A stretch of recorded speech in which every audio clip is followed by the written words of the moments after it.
नमस्कार दोस्तों, स्वागत है आपका हमारे YouTube चैनल पर। कैसे हैं आप सब? आशा करते हैं आप सब भी अच्छे होंगे। अगर आपने अब तक हमारे चैनल को सब्सक्राइब नहीं किया तो सब्सक्राइब कर लें। आज मैं आपके लिए कहानी लेके आई हूँ, देवरानी जेठानी की कहानी। सुनैना और सुरेखा, यह दोनों देवरानी जेठानी थी। जेठानी सुनैना नौकरी भी करती थी और देवरानी सुरेखा यह घर संभालती। उनका परिवार बहुत बड़ा था। सास ससुर और उन दोनों के बच्चे, कुल मिलाकर 10 लोग घर में रहते। और अब बहुत साल बाद उनकी बुआ सास अपने भाई के घर रहने आई थी। सुबह उठने के बाद बुआ सास ने देखा कि सुनैना फटाफट अपने काम कर रही थी। सुरेखा ने नाश्ता बनाया और वह नाश्ता सुनैना ने सबको परोसा।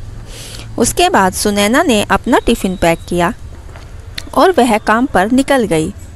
सुरेखा ने दोपहर का खाना तैयार किया और थोड़ा वक्त अपनी सास और बुआ सास के साथ बैठी रही। बुआ सास से रहा नहीं गया। उन्होंने सुरेखा को पूछा, छोटी बहू, तुम्हारी जेठानी तुझ पर बहुत हुक्म चलाती है। सुबह से देख रही हूँ रसोई घर में अकेले ही काम करती हो और वह महारानी दिखावा करने के लिए नाश्ता परोस रही थी, जैसे कि उसी ने ही नाश्ता बनाया हो।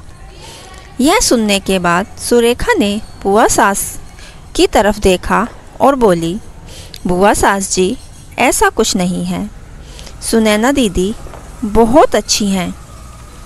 बुआ सास बोली, तुम बहुत भोली हो सुरेखा, मुझे सब समझ में आता है। मेरे बाल धूप में सफ़ेद नहीं हुए हैं। सुरेखा से अब रहा नहीं गया। वह बोली, ऐसा नहीं है बुआ जी, आपको सुनैना दीदी ने सबको नाश्ता परोसा वह दिखा, पर आपको यह नहीं दिखा कि दीदी ने मुझसे ज़बरदस्ती सबसे पहले नाश्ता किया और चाय भी दी। वह रोज़ मुझे ऐसे ही सबसे पहले ही नाश्ता देती हैं, नहीं तो सबके लिए नाश्ता करते करते मैं खुद के लिए नाश्ता बनाना भूल जाऊंगी। दीदी मेरी कितनी चिंता करती हैं।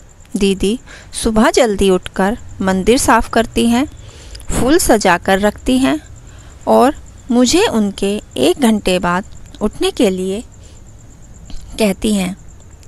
शाम को आते समय बाज़ार से सब्जी भी लेकर आती हैं, क्योंकि हमारे मिस्टर रात को देर से आते हैं और मम्मी जी को सुनैना दीदी ने बाज़ार में जाने को मना किया है, क्योंकि अब उनकी उम्र 60 साल से ज़्यादा हो गई है।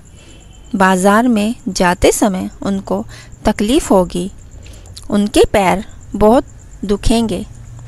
कभी उनको बाहर घूमने का मन हुआ तो सुनैना दीदी छुट्टी लेकर उनको घुमाने ले जाती हैं। और हाँ बुआ जी, दीदी रोज़ शाम को आने के बाद वह कितनी भी थकी हो तब भी मुझे खाना बनाने में मदद करती हैं। वह मेरी बड़ी जेठानी ज़रूर है, पर मुझे अपनी छोटी बहन की तरह ही समझती हैं और मैं उनको अपनी बड़ी बहन समझती हूँ। यह सब सुनकर बुआ सास एकदम चुप हो गई। उनकी चुगली सुरेखा के आगे टिक नहीं पाई। शाम को सुनैना सब्जी की थैली सुरेखा के पास देते हुए बोली, सब्जी के साथ तुम्हारे मनपसंद लेखक की किताब भी उसमें है। यह सुनकर सुरेखा खुश हो गई। सुनैना को थैंक यू बोलकर सब्जी की थैली किचन में लेकर रख दी। वह अपने रूम में चली गई। उतने में बुआ ने सुनैना को आवाज़ दी, बड़ी बहू ज़रा यहाँ आना। वह बोली, सुनैना, तू इतनी मेहनत करके पैसे कमाती है और ऐसे फालतू में किताब खरीदी करके मुफ्त का खर्चा करती हो, वह भी अपनी छोटी देवरानी के लिए। वह ऐसे भी घर में बैठकर क्या करती है? तुम दिन भर मेहनत करती हो और वह घर में आराम करती है। इस पर सुनैना हंसकर बोली, क्या हुआ बुआ जी, आराम? और सुरेखा?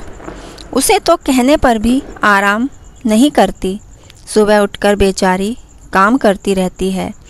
सबका मनपसंद खाना, मेरे और उसके मिलाकर 4 बच्चों का टिफ़िन सब वही तो करती है।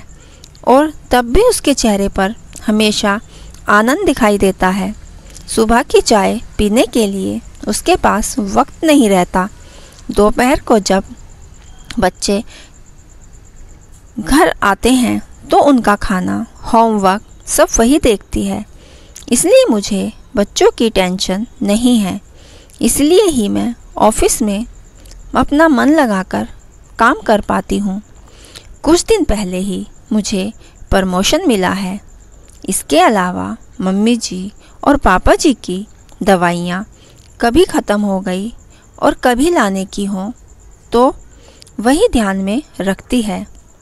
घर में कोई मेहमान आए तो उनकी मेहमान नवाजी भी तो वही करती है। बुआ जी, घर और बच्चे संभालना छोटी बात नहीं है। इतना सब कुछ सुनकर बुआ जी उनकी तो बोलती ही बंद हो गई। सुनैना कभी कोई शिकायत नहीं करती है। वह सब काम कर लेती है।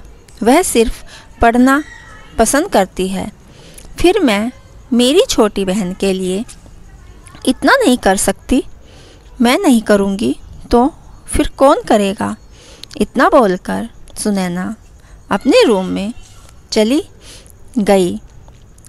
यह सब बोलना सुनैना की सास पीछे से खड़े होकर सुन रही थी। वह बुआ के पास आई और बोली, जीजी, यह दोनों देवरानी जेठानी ज़रूर हैं, लेकिन उनका रिश्ता 2 सगी बहनों से भी ज़्यादा पक्का है। मेरे घर की मजबूत दीवारें हैं यह दोनों। पहले मैं भी एक बुरी सास थी। हमेशा इन दोनों में झगड़ा लगाने का प्रयास करती थी, पर यह दोनों के प्यार के आगे मैं भी हार गई। वैसे भी झगड़ा लगाकर नुकसान तो हमारे ही घर का होना है। पर यह बात बुआ को समझ में नहीं आई। रुदन करते हुए कमरे से बाहर चली गई, क्योंकि उन दोनों में झगड़ा लगाने के लिए ही वह आई थी। पर सुनैना और सुरेखा, इनके जैसी 2 समझदार देवरानी जेठानी के बीच झगड़ा करवाना बहुत ही मुश्किल था। दोस्तों, सुनैना और सुरेखा, इनकी जैसी समझदार देवरानी जेठानी जिस भी घर में होंगी, उस घर का कोई बुरा नहीं कर सकता। जिस घर में ऐसी बहुएं आएंगी, वह घर स्वर्ग बन जाएगा। जेठानी की, दुरानी और जेठानी की यह सुंदर पारिवारिक कहानी आपको कैसी लगी, हमें कमेंट बॉक्स में ज़रूर बताइए।